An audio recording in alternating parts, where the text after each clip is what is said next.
감정을 다스리는 대화법에 대해서 과거에 강의를 드린 적이 있었는데요. 제가 감정을 다스려야 되는 이유에 대해서는 말씀을 잘 안 드렸던 것 같아요. 오늘은 감정을 왜 다스려야 되는지, 그리고 감정을 다스리기 위한 간단한 방법에 대해서 말씀을 드리겠습니다. 안녕하십니까?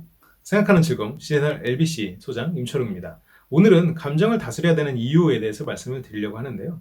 감정을 다스려야 되는 이유, 크게 세 가지 말씀을 드릴 겁니다. 제가 언제나처럼 세 가지로 딱 정리를 해왔어요. 일단 첫 번째로는 우리가 감정을 다스리는 이유가 실은 나를 위한 것도 있지만 상대를 위한 거이기도 합니다.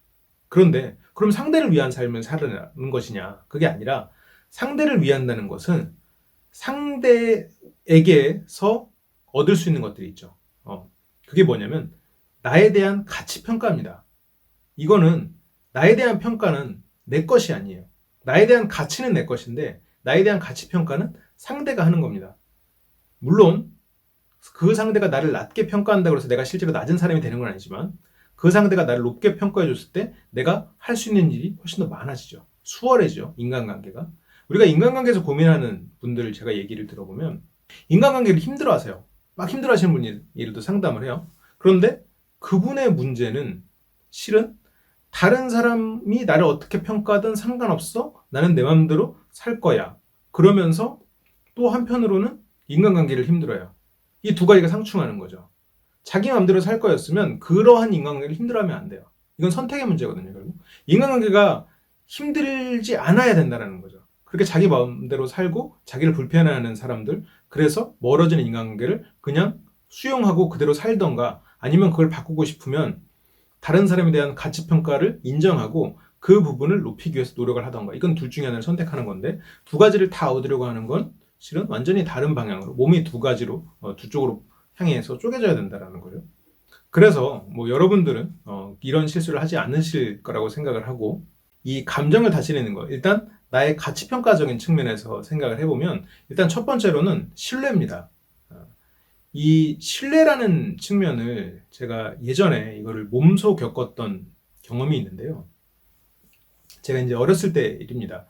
어렸을 때 어떠한 프로젝트에 참여를 했었는데, 그 프로젝트에 참여를 했던 한 분 중에 좀 연세가 좀 지긋하신 분이 있었어요. 막 엄청 많으신 건 아니었고 한 중년 정도 되신 분이 있었는데, 그분이 그 업계를 한 10년 가까이 떠나 있다가 돌아왔어요. 근데 그 업계를 떠날 수밖에 없었던 사연을 들어보니, 그분이 이제 발표장에 가서 자기네 회사에 대해서 이제 제안 발표를 한 거예요. 이 프로젝트를 이제 우리 회사가 하겠다. 그런데 거기서 이제 지적이 나온 거예요. 예를 들어서 그러면 그 지금 말씀하신 내용에서 그러면 보안에 관련된 이슈가 있는데 거기에 그거는 이런 부분에서 보안이 좀 안 될 것 같은데 어떻게 생각하느냐, 이래서 이런 질문이 왔는데 그 질문을 오해해 버렸어요. 그리고 그 자리에서 화를 낸 거죠. 근데 여기서 이제 문제가 뭐냐면, 순간 오해할 수도 있어요. 그리고 화가 날 수도 있어요. 그런데 이게 두 개가 겹쳐지니까 그 업계를 떠날 수밖에 없는 상황이 돼버린 거죠. 왜냐하면 그 사람이 옳은 얘기를 하면서 화를 내도 그 사람이 불편하잖아요. 왜냐하면 언제 그 사람이 화를 낼지 모르니까. 그런데 그 사람이 틀린 얘기를 하면서 화를 내버리니까 다른 사람들은, 일단 화를 내는 사람과 대화를 하는 건 힘들잖아요. 그 화를 낸다는 건 상대를 공격하고 있는 거니까, 상대를 적으로 규정한 상황이니까. 그래서 그 제안 발표장에서 그 사람이 화를 내니까 자기를 평가해주는 사람들을 적으로 규정했잖아요. 그러면 그 평가를 하는 사람들 입장에서는 굉장히 황당한 일이 벌어진 거죠. 그래서 내가 평가를 해야 되는 저 사람이 나를 적으로 규정했어요. 그러면 우리도 저 사람을 적으로 규정하죠. 그런데 저 사람은 심지어 우리의 이야기도 제대로 이해를 못한 상황이에요. 그러면 눈앞에 있는 적이 바보 같아요. 바보 같은 적이 발생했네요. 그러면 만만해져요. 그 자리는 불편할지언정 다시 기억을 떠올리면 그 사람은 우스갯거리가 됩니다. 이게 참 재밌는 일이에요. 화를 내고 남들이 공포를 줄 거라고 생각을 했는데 그 감정을 못 다스리는 걸로 우스갯거리가 돼버렸어요. 그래서 그 사람이 그 업계에서, 그 회사에서도 자진해서 물러날 수밖에 없었고요. 그 업계에서 사람들 기억이 잊혀질 때까지 다른 일을 찾아야 됐었습니다.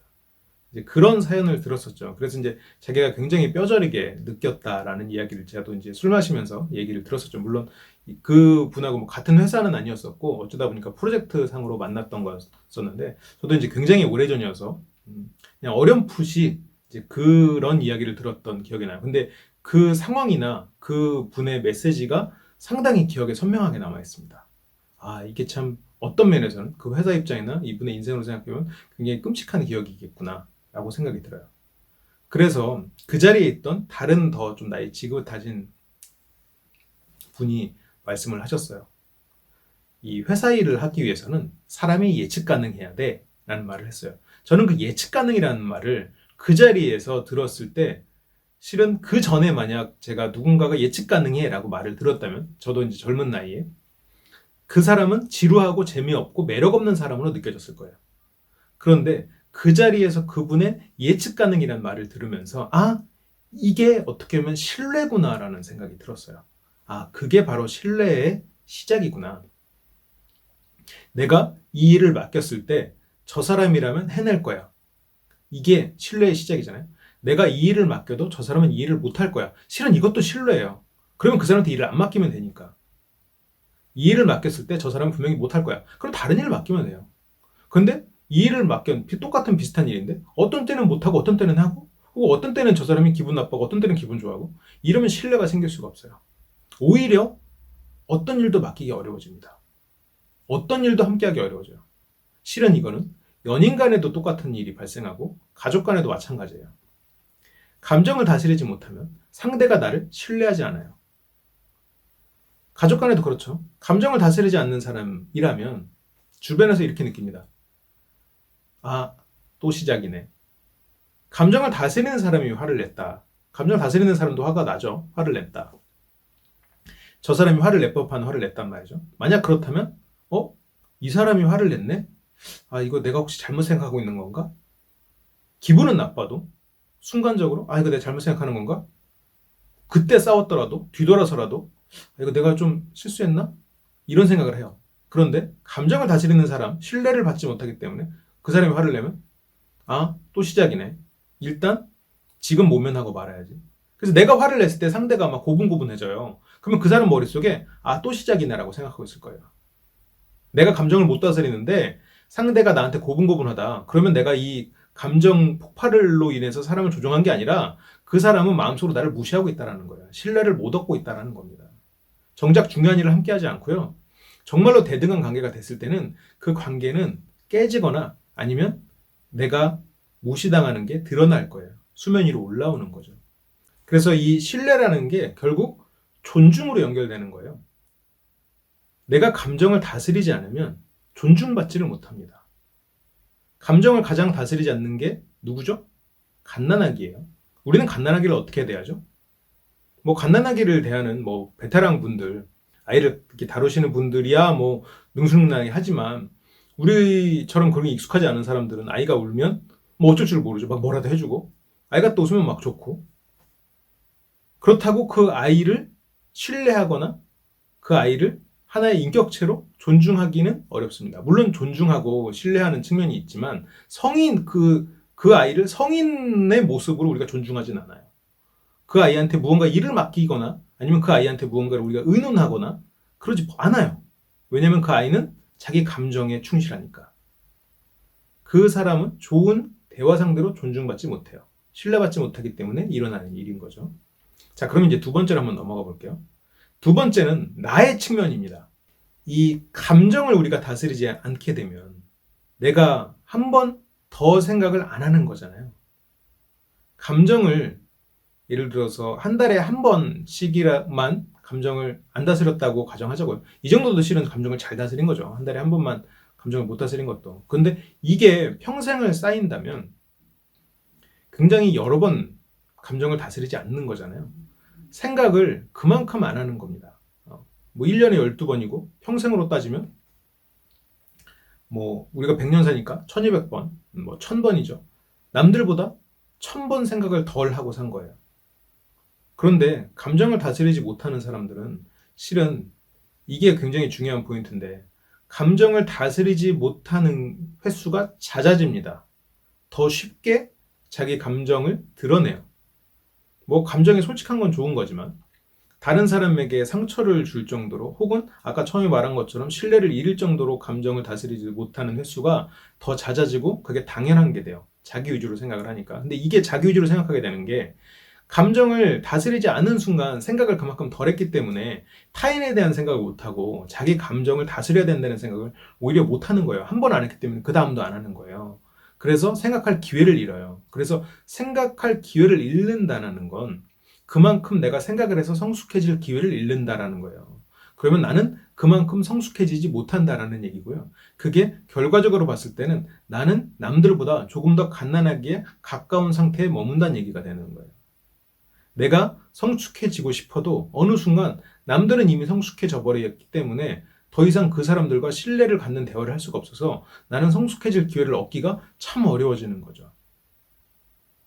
나를 똑바로 스스로를 돌아보지도 못하고 남들이 나한테 솔직히 얘기해 주지도 않아요. 솔직히 얘기해 줬을 때 나는 감정을 드러내면서 그걸 거부했기 때문에 더 이상 남들은 나한테 솔직히 얘기해 주지 않아요. 그러면 나는 내가 틀린 줄 모르고 계속 살다가 그렇게 계속 그 자리에서 감정을 폭발시키면서 살 수도 있겠죠. 그래서 감정을 다스리는 훈련을 해야 되는 거예요. 자, 그럼 세 번째가 뭘까요?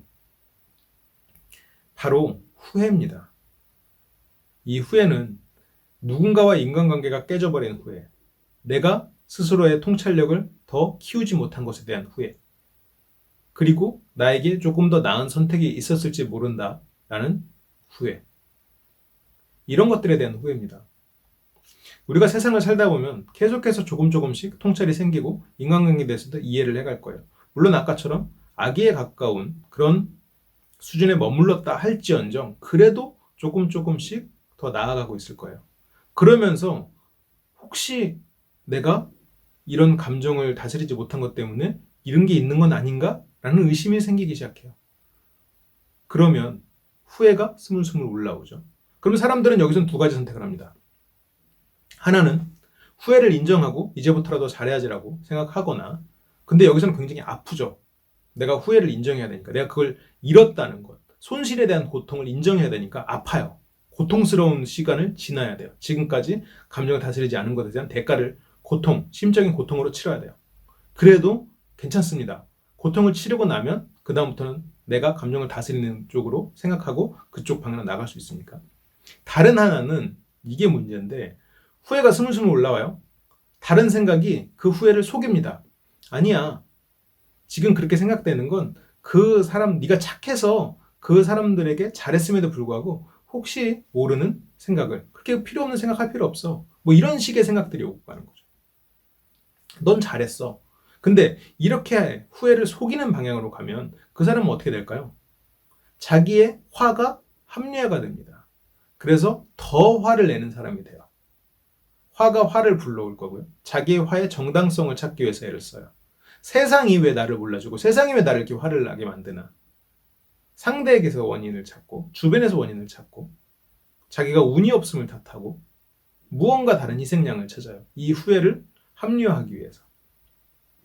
참 무서운 일이죠. 그래서 감정을 다스려야 됩니다. 그러면 제가 이제 이런 감정을 다스리는 것에 대해서는 실은 다른 영상에서도 많이 말씀을 드려서 오늘은 좀 짧게 간단하게만 좀 말씀을 드릴게요. 감정을 다스릴 때는 내가 마음속에서 화가 올라오거나 아니면 부정적인 감정이 올라왔을 때 이 감정과 이 화의 원인이 과연 논리적으로 연관이 돼 있는가를 생각해 보는 거예요. 예를 들어서 저 사람은 나한테 항상 저래 라고 했을 때 저 사람이 진짜 나한테 항상 저러나? 이런 이 문장에 대해서 정말로 논리적으로 생각해 보는 거예요. 나의 이성과 나의 논리가 나의 감정을 컨트롤하는 거죠. 그래서 한 번 더 생각해 보는 거예요. 나의 감정을 인지하고, 물론 순간적으로 인지하는 게 굉장히 중요하겠죠. 그래서 이 감정을 이성으로서 무력화시키는, 이게 이제 한 가지 방법이고요. 이거는 방법을 선택하라는 게 아니라 두 가지가 다 필요하겠네요. 일단 이거는 하셔야 되는 거예요. 감정을 다스리기 위해서. 또 하나는 참는 버릇을 해야 됩니다.